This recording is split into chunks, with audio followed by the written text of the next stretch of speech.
Ang technique dyan, dapat hindi naka-fold yung mga gilid. Ayan, naka-fold sa kanya, o kaya madaling mag-move.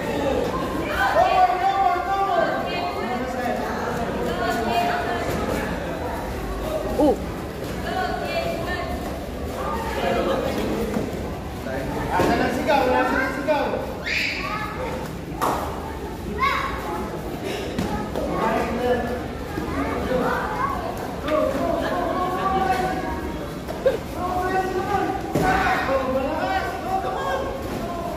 Umiyak na. Medyo malakas nga sumipa yung blue. Yung blue belt, oo. Minsan di kay Ona eh.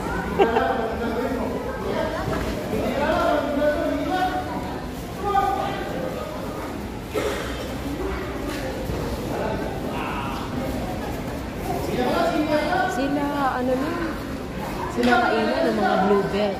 Pag sparring, ipapari sa siya sa black belt. Yung mga black belt, no mercy sa kanya. Talagang dumudugod na umina.